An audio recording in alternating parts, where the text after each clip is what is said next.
Assalamualaikum warahmatullahi wabarakatuh. Perkenalkan, kami dari kelompok PKU Baritul mohon izin menyampaikan wawancara terkait CAPD dalam pandangan Islam. Assalamualaikum warahmatullahi wabarakatuh. Gimana kabarnya? Alhamdulillah sehat, luar biasa. Pagi ini diberikan anugerah yang banyak. Mohon maaf, saya mohon waktunya sebentar, mungkin sekitar 15 sampai 20 menit. Saya bersedia. Insya Allah. Ya, ini ada akhir-akhir ini kan banyak fenomena terkait banyaknya pasien yang mengalami gagal ginjal. Terus dari pihak medis itu kan kalau sudah kronis itu memang nanti alternatif penanganannya dengan hemodialisa atau cuci darah, dan terapi alternatif yang lain itu dengan CAPD. CAPD sendiri adalah terapi pengganti ginjal yang tidak memerlukan mesin, bisa dilakukan mandiri oleh pasien dengan mengganti cairan ya lewat rongga peritoneum. Terus seperti apa Ustazah terkait CAPD ini, pandangan Islam terhadap CAPD ini gimana?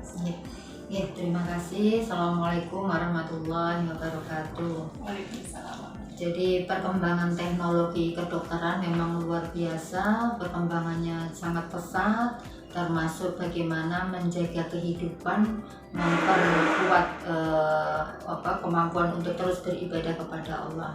Jadi dalam Islam itu memang ada aspek untuk bagaimana menjaga kehidupan itu merupakan prioritas utama.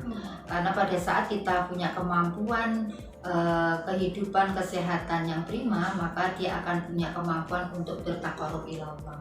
Sehingga memang menjadi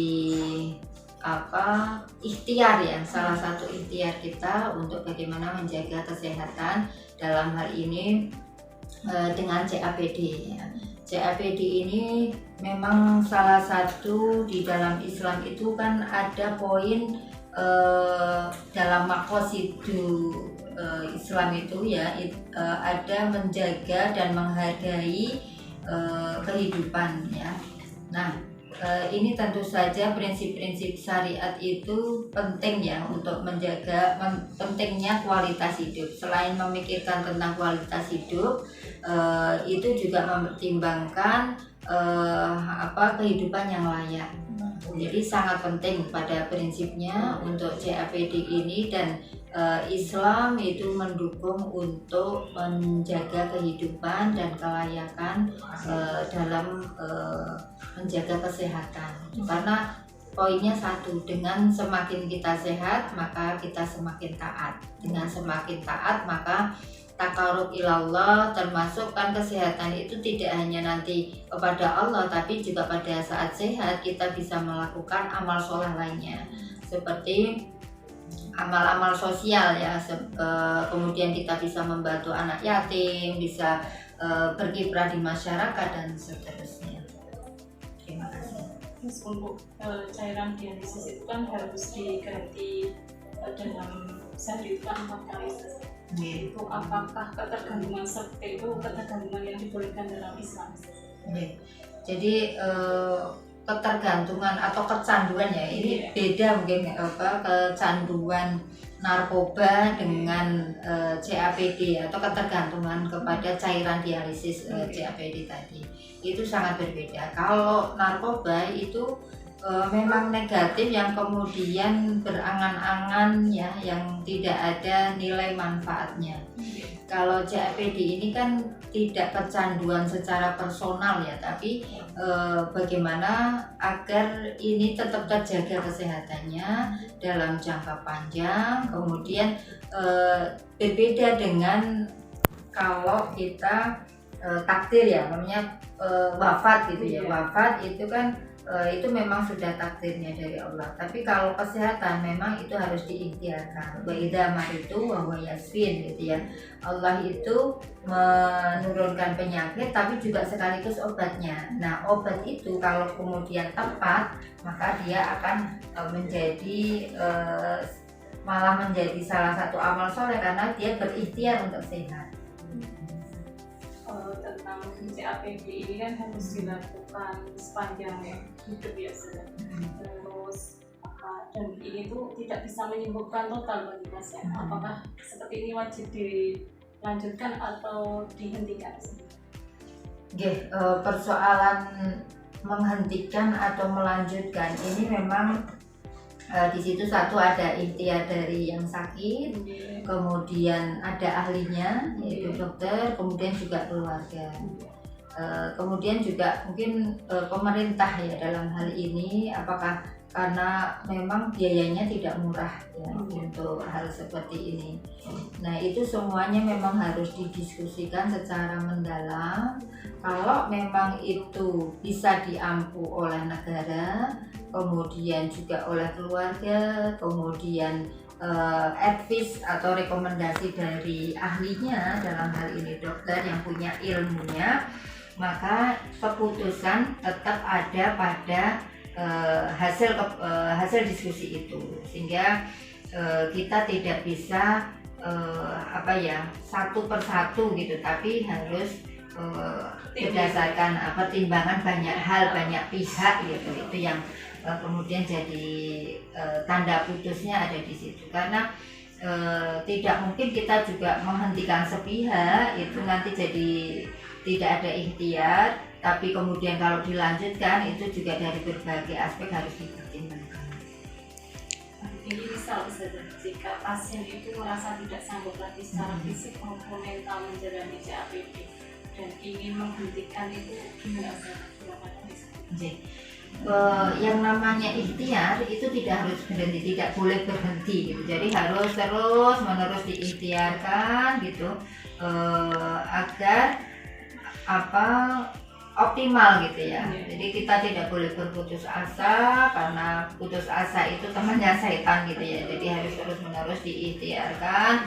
Kalaupun mau berhenti itu juga atas pertimbangan medis. Jadi tidak boleh atas, kalau tadi kan fisik dan mental gitu. Nah kalau mentalnya kemudian menurun ya kita datangkan ahli, mungkin ahli psikologi ataupun ahli agama, agar termotivasi kembali bahwa kehidupan ini sangat berharga bagi kita, sebagai sebuah kesempatan bagi kita untuk terus beribadah, baik ibadah mahdhah, ibadah ghairu mahdhah, ibadah sosial dan seterusnya. Terima kasih. Apakah ada doa atau amalan khusus untuk pasien yang menjalani CAPD ini? Kalau khusus mungkin sama dengan yang lainnya, semua doa untuk orang sakit kan, Allahumma rabban nasi adhibil ba'sa isfi anta safi la sifa'a illa sifa'uka sifa'a la yughadiru saqaman. Kemudian memang amalan apa ya, kita semakin mendekatkan diri kepada Allah, karena kita tahu bahwa sesungguhnya Allah itu menciptakan kita sudah sangat luar biasa ya.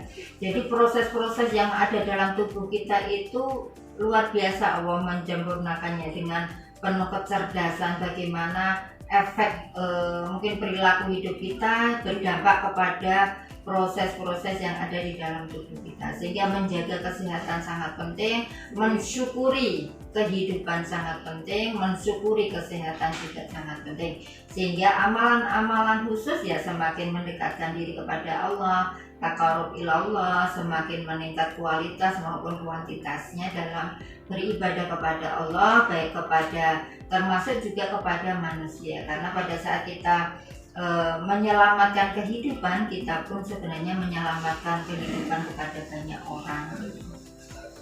Alhamdulillah, terima kasih banyak atas ilmunya yang sangat bermanfaat sekali.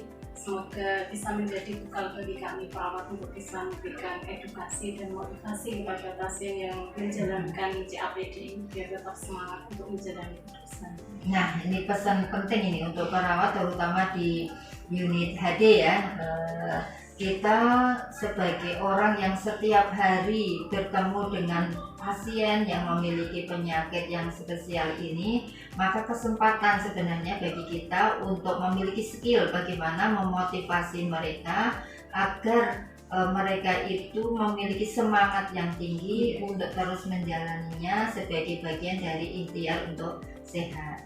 termasuk juga itu adalah ladang dakwah kita. Karena dengan kita berdakwah melalui profesi kita masing-masing, baik itu dokter, perawat, ataupun bidan, itu sesungguhnya kita mengamalkan ilmu yang bermanfaat. Terima kasih, mudah-mudahan terus bersemangat Bapak Ibu yang menjalani pendidikan.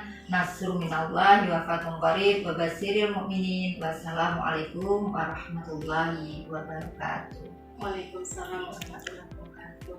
Ya, demikian seri ilmu kami tentang CAPD dalam pandangan Islam. Semoga bisa memberikan manfaat kepada kita semua agar terus memberikan semangat kepada pasien CAPD untuk selalu berjuang untuk menjalani hidup kehidupan selanjutnya. Tetap semangat dalam ibadah, semangat dalam muamalah sosial. Saya tutup. Assalamualaikum warahmatullahi wabarakatuh.